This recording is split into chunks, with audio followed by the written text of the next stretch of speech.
Não teremos escolha a não ser seguir a lei de Moisés. Eu sou a lei de Moisés. Retire suas palavras insultantes! Mas eu tô só começando.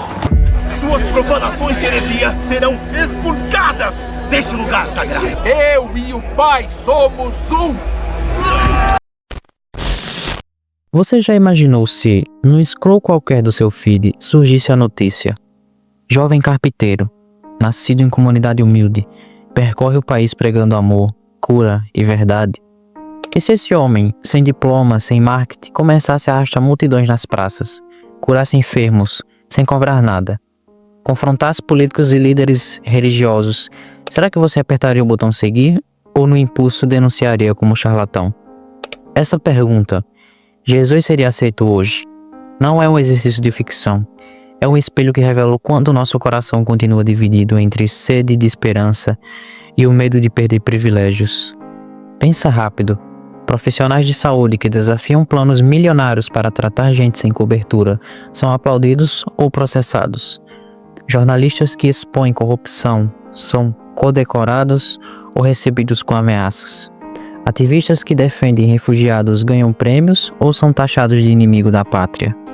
Em Mateus 23, Jesus olha para a elite religiosa da época e dispara: vocês limpam o corpo por fora, mas dentro estão cheios de ganância e maldade.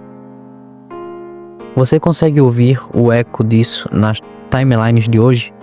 Na verdade, quando revela a podridão, não costuma ganhar curtidas, costuma atrair cancelamentos. Imagina Jesus entrando num talk show de madrugada. A apresentadora pergunta sobre sucesso.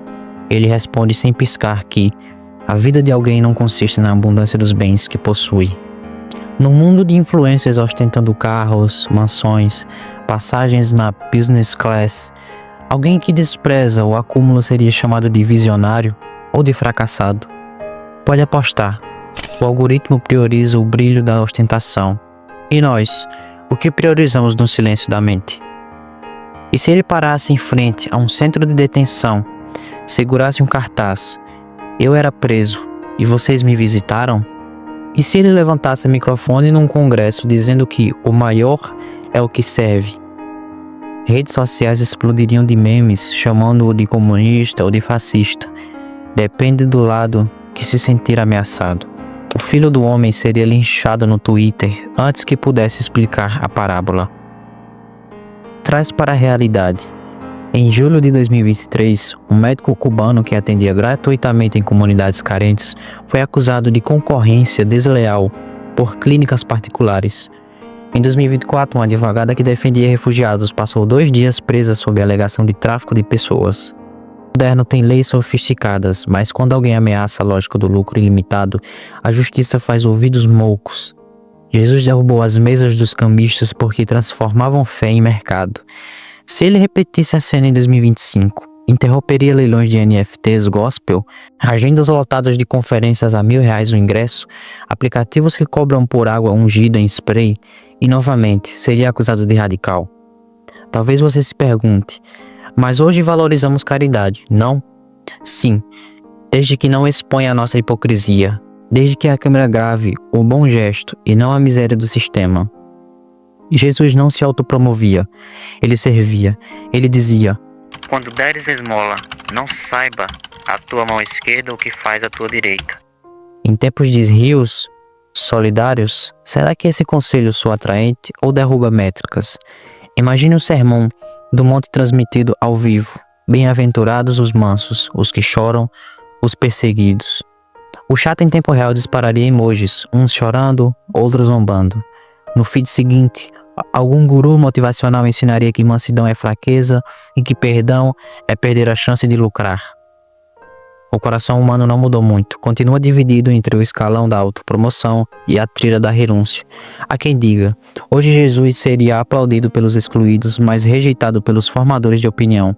Olhe para 2020, profissionais na linha de frente da pandemia foram aplaudidos nas janelas, mas bastou pedirem melhores salários para virarem alvo de protestos. A sociedade ama mártires, contanto que permaneçam mártires. Não suporta quando eles exigem justiça. Jesus seria celebrado enquanto multiplicasse pães, mas crucificado quando pedisse mudança de postura. E quanto a nós, cristãos modernos, será que aceitaríamos um Messias que almoçaria com ateus, jantaria com líderes de outras religiões, abraçaria indígenas, conversaria com drag queens, entraria em favela sem colete? Os evangelhos dizem que ele tocava leprosos, conversava com samaritanos, defendia mulheres adúlteras. Se fizesse o mesmo hoje, quantos de nós não o expulsaríamos do templo por relativizar o pecado? Em João 6, depois de multiplicar pães, Jesus discursa sobre seu pão da vida. Muitos discípulos reclamam: "Duras são estas palavras, quem pode ouvi-las?" E o deixam. O número de seguidores despenca. Olha para os 12 e pergunta: "Vocês também querem ir embora?" Se ele postasse algo que ferisse o nosso comodismo, ficaríamos ou clicaríamos em deixar de seguir?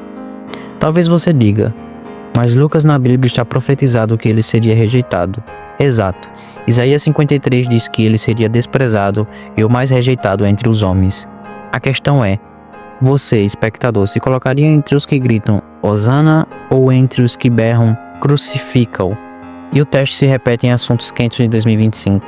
Racismo estrutural, crise climática, exploração de dados, pornografia infantil.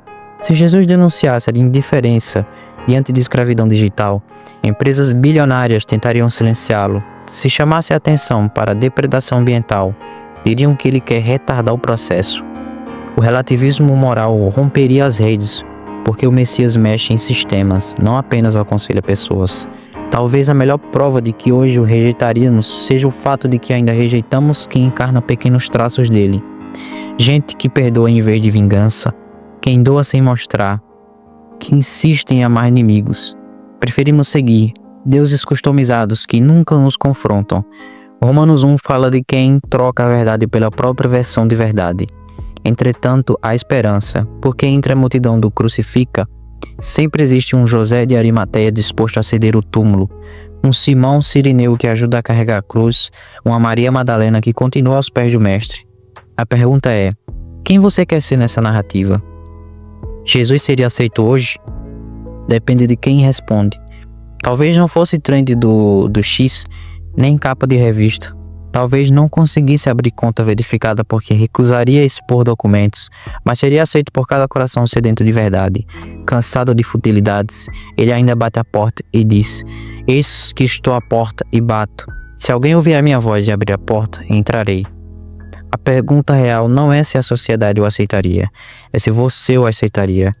E se o aceitar significa rasgar contratos com o ego, devolver amizades tóxicas ao universo, admitir pecados de estimação, significa deixar o conforto da plateia para caminhar com ele entre a poeira dos necessitados, significa postar menos autopromoção e mais compaixão real, significa trocar a máscara da opinião pela vulnerabilidade do serviço. Se isso te incomoda, parabéns. Jesus segue firme em sua habilidade de virar mesas. Ele expulsa cambistas o nosso peito, quebra bancadas onde vendemos status em troca de identidade. Ele não muda para caber no algoritmo, ele muda o algoritmo do coração. Se você chegou até aqui, escreva nos comentários: "Eu abro a porta." Esse vídeo com alguém que acha que Jesus é apenas personagem histórico, e se ainda restam dúvidas, volte aos evangelhos e leia com quem lê notícia fresca. Talvez você descubra que o evangelho não ficou velho, nós é que envelhecemos de tanto ignorá-lo. Inscreva-se aqui no canal e ative o sino, porque nas próximas reflexões vamos continuar testando se nosso cristianismo caberia no encontro cara a cara com aquele que continua dizendo: "Sigam-me." Até o próximo despertar.